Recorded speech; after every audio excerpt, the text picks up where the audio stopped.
अस्सलाम वालेकुम जी। मैं Sadia Kamal, law of attraction coach जी। लॉ ऑफ अट्रैक्शन की कोचिंग और साथ साथ आप लोगों के साथ मैंने 28 डेज़ की बात की थी। तो 28 डेज़ के जो रॉन्डा बायरन के एक्सपीरियंस्ड हैं, जो मैनिफेस्टेशन का जो जिसको हब माना जाता है, उनकी बात थी। तो मैं ये चाह रही थी कि 28 डेज़ के चैलेंज को आप लोग जो भी ज्वाइन करना चाहते हैं, काइंडली आप लोग पहले अपने गोल्स और अपने इंटेंशन सेट कर लीजिए। देखें, कुछ ना कुछ तो लाइफ में गोल्स होते हैं जो इन 28 डेज़ के अंदर अंदर अचीव आप करना चाहते हैं। वो ही चीज़ें मैनिफेस्ट होकर आपके सामने आएंगी जिनके लिए आप वाइब्रेशनली आप अपने आप को वाइब्रेशनली अलाइनमेंट में रखते हैं, या वाइब्रेशनली आप जिसके लिए रेडी होते हैं।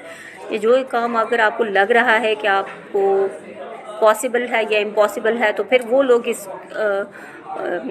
चैलेंज में नहीं आए, प्लीज़ ना आए, क्योंकि आप लोग अपना टाइम ज़ाया करेंगे।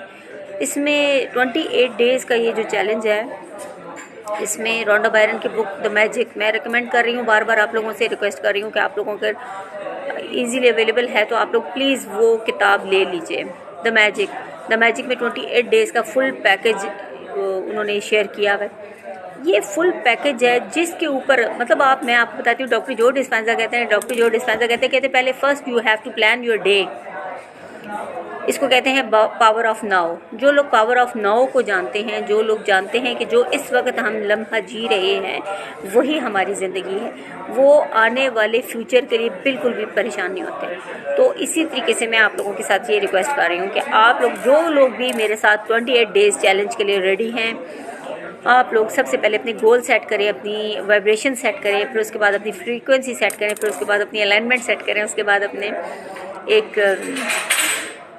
रास्ते का सोच लीजिए कि हाँ, इस रास्ते पर मैंने चलना है और इस रास्ते पर चल के मैंने क्या क्या चीज़ें हासिल करनी है। चीज़ों के हसूल की ही मैनिफेस्टेशन कहते हैं। मुझे नहीं समझ आती कि मतलब लोगों को इसको अंडरस्टैंड करने में क्यों इतना प्रॉब्लम आ रही है, क्यों इतनी दिक्कत आ रही है। हालांकि ये दिक्कत वाली बात बिल्कुल भी नहीं है।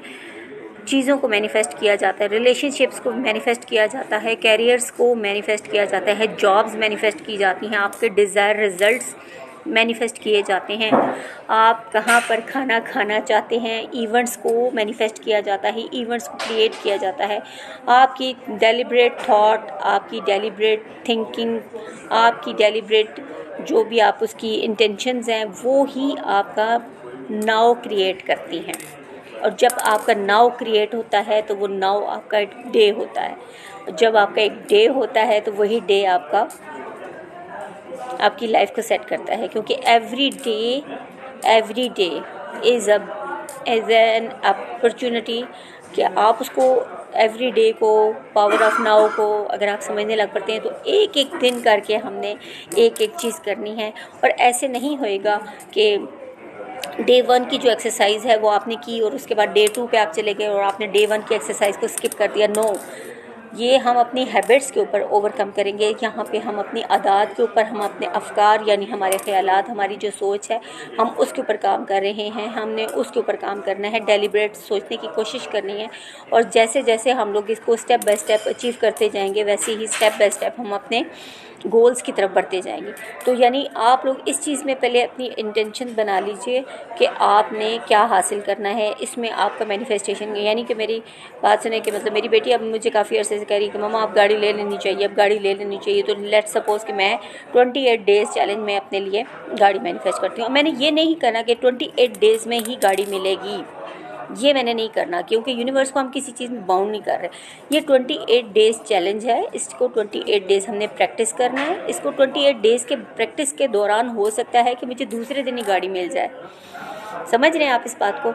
क्योंकि मुझे हो सकता है कि दूसरे दिन ही गाड़ी मिल जाए, और ये भी हो सकता है कि 28 डेज़ की जगह मुझे 49 डेज़ लग जाएँ या 50 डेज़ लग जाएँ। ठीक है, ये आपकी वाइब्रेशनल फ्रीक्वेंसी पे, आपकी इंटेंशन पे, आपकी प्योर थॉट पैटर्न पे, ये सब कुछ उसके ऊपर डिसाइड होता है। और आपने ये नहीं कहना कि कब होगा और कैसे होगा, कब होगा और कैसे होगा, कब और कैसे की फ़िक्र से आज़ाद होकर आपने ये चैलेंज एक्सेप्ट करना है। और उसके बाद आप लोग आ जाइए। मुझे अभी तक सिर्फ 2 या 3 ही कमेंट्स आए हैं। अगर आप लोगों के ज़्यादा से ज़्यादा कमेंट आएंगे तभी हम ये 28 डेज़ चैलेंज अपना स्टार्ट करेंगे।